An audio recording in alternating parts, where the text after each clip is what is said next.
How reliable really is the largest hydropower project in the world? The Singing Boulder, as it's commonly called by locals, is a binational project started by the governments of Brazil and Paraguay in 1975, one that required altering the course of the Great Parana River to allow for its construction. Nothing about the project is small. It's a project so massive that it was voted by the American Society of Civil Engineers as one of the 7 engineering wonders of the modern world. In this video, we'll be detailing the rich history of the Itaipu Hydroelectric Dam as the world's largest generator of renewable clean energy and one of the most expensive objects ever built by man. Hey there, and you know how we roll on the History Channel. Here on the History Channel, we bring you detailed information about the most interesting and most remarkable events, establishments, and personalities in history. Make sure to like this video, hit the subscribe button, and smash the notification bell to receive notifications of when we post more interesting videos like this one. Today's video is even more intriguing. Now, let's get to it. Itaipu Hydroelectric Dam is the world's second largest operational hydroelectric power plant in terms of installed power, with an installed generation capacity of 14 gigawatts. The Itaipu Dam is operated by Itaipu Binational and is located on the Parana River and on the border between Brazil and Paraguay. Energy generated by Itaipu is used to meet the electricity demands of both countries. Construction work on Itaipu started in February 1971, and this massive structure was only completed in 1982. The structure of the dam is about 7.9 kilometers long, and it has a maximum height of 196 meters, or 65 stories high. Today, the Itaipu Dam, with its 20 generating units of 700 megawatts each, is the largest operational hydroelectric energy-producing asset in the world. It began generating electricity in 1984 with only 2 of its 20 units operational, and it attained energy generation at full capacity was only 1991. Until China built its Three Gorges Dam, Itaipu was the largest and most remarkable human accomplishment of its type in the world. The Three Gorges Dam in China, with its installed capacity of 22,000 gigawatts, became the largest hydropower project in the world in terms of installed units. In 2014, the Three Gorges Dam held the world record and produced 98,800,800 megawatt hours of electricity in annual generation. The Itaipu Dam, which is a much older dam, has since displaced its record in 2016 when it produced 103,098,366 megawatt hours of electricity in 2016 alone. The Itaipu project has strongly demonstrated how unified governance can result in effective and resilient outcomes for infrastructure development. In April 1973, the Treaty of Itaipu was created between Brazil and Paraguay to act as the legal instrument for the exploitation of the hydroelectric potential of the Parana River. In 1974, Itaipu Binational was created as a company that had the mandate of both countries to administer the plant's construction. The project is a great example of how cross-border cooperation and natural resource management can provide sustainable services using nature-based solutions. Itaipu has established itself as a global leader and inspiration for hydropower producers and other water-dependent industries worldwide. In 2015, Itaipu Binational received UN Water's Water for Life Award for best practices in water management. The dam's reservoir, which covers an area of 1,350 square kilometers, is the 7th largest reservoir in Brazil and has the best coefficient of water utilization of 10.4 megawatts per kilometer squared. The treaty, when originally signed, required Paraguay to sell its unused electricity to Brazil for $124 million a year until 2023. That's a 50-year period, and it's due to be renewed next year. In July 2009, the two countries signed a deal under which Brazil agreed to triple its payments to Paraguay. It also permitted Paraguay to sell excess power directly to Brazilian companies instead of going through the Brazilian electricity monopoly. Itaipu was built to form an artificial lake that accumulates water.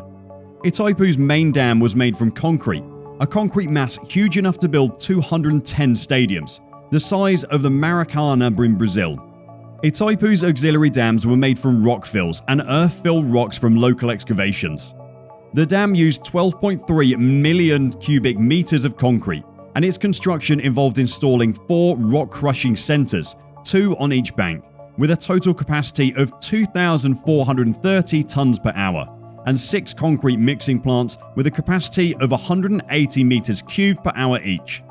Brazil and Paraguay have always had a long history of conflict, and in the 1960s, both countries were again at loggerheads over borderlines and the potential to produce hydroelectric power from water bodies on their shared border.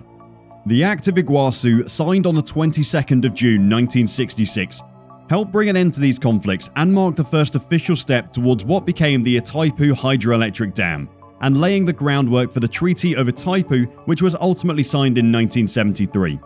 The Iguazu Act proclaimed that Brazil and Paraguay would jointly explore the hydroelectric potential of the resources common to the two countries. It likewise stated that the electricity generated would be evenly shared, but could be sold from one of the two parties to the other at a fixed price decided by the countries. At the time the Itaipu Hydroelectric Dam was built, hydroelectric power was already a common source of energy in Brazil. The decision in 1973 to develop the dam was also informed by the oil crisis at the time, which made hydroelectric power appear a more stable choice than fossil fuel-based energy sources. The construction of the dam incurred significant environmental and social impacts. At the time, Brazil and Paraguay did not have legislation supporting biodiversity protection. The Guaíra Falls, which most likely represented the greatest volume of falling water in the world until 1983, was submerged under the artificial lake created by the dam and dynamited to facilitate navigation. The dam is a major source of electricity for both countries, particularly Paraguay, for which the dam is a structural element of the country's economy. For Brazil, the dam is a source of energy obtained at stable prices.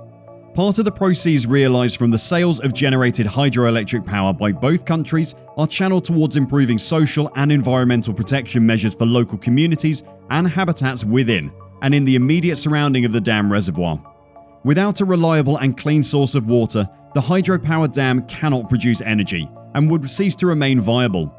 Itaipu Binational recognized early on that the protection of existing forests along the reservoir and the reforestation of degraded lands, alongside improved land management practices, was essential to enhance water quality and ensure the longevity of the dam.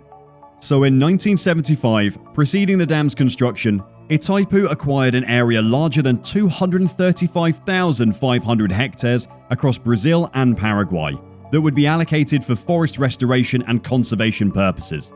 As a multi-billion-dollar binational enterprise, Itaipu Binational has secured partnerships and mobilized resources for large-scale watershed restoration efforts that would protect and restore ecologically important areas while supporting local and indigenous communities. To date, Itaipu Binational has planted over 44 million trees in the company-owned area around the dam and reforested, restored, and conserved 101,000 hectares of publicly and privately owned land. Building a dam is in no way an easy task. The river to be channeled has to hold a volume of water great enough to produce the energy needed, and its bedrock has to be strong enough to withstand the massive weight of the dam walls. The dam reservoir would require the Parana Valley, where some 40,000 people lived, be flooded. Whole villages, small farms, and homes to families for generations were about to be lost forever beneath the floodwater, and those affected had to be compensated. In figuring out how much exactly would be paid out in compensations, the authorities had to embark on what was perhaps the world's biggest ever real estate valuation. After the valuation was completed, the authorities realized they must buy up 8,500 homes and farms that had cost $271 million in today's currency. And on top of that, the multi-billion price tag of the dam itself. Hydroelectric dams work by dropping water onto turbines and making them turn at great speed to create electricity. So basically, the taller the dam, the greater the drop and the more power is produced. Itaipu's engineers knew that the water must fall a full 100 meters to produce the promised record-breaking amounts of power. But Itaipu's riverbed was only 50 meters deep. To solve this problem, they decided to build a series of secondary dams that would raise the height of the concrete central dam and make it tall enough to do the job. It cost an additional $10 million to get this done. Also, the sparse population of the Parana Valley and its remoteness meant that the project could not get enough local labor to employ. In the end, project managers had to oversee a massive migration of workers in tens of thousands into the area from all over Brazil. In consequence, Everything a large town needs, from schools and hospitals to churches and new housing estates, had to be built just for dam workers. With this comes a staggering cost. The bulk of the Itaipu Dam's electricity was the huge cities of Sao Paulo and Rio de Janeiro, which were over 1,000 kilometers away. A massive network of pylons stretching along the Brazilian countryside also had to be erected, and these power lines from the dam are long enough to stretch around the globe 1.5 times. In all, Itaipu Dam cost a whopping $19.6 billion to fully construct, a cost that was paid for with loans guaranteed by the Brazilian government. Building the dam required 18 years and over 40,000 workers. Since Itaipu Binational wasn't set up to operate commercially and deliver profits, the Treaty of Itaipu specified the fare charged for the contracted power should be sufficient to cover all service costs. South America's greatest engineering project also came at a great human cost, and 145 people are thought to have lost their lives in accidents while building Itaipu. 50 years on, and the Itaipu project remains an extraordinary achievement in human history. Today, 90% of Brazil's energy is generated by hydroelectric dams like Itaipu, which have greatly helped cities and industries to grow.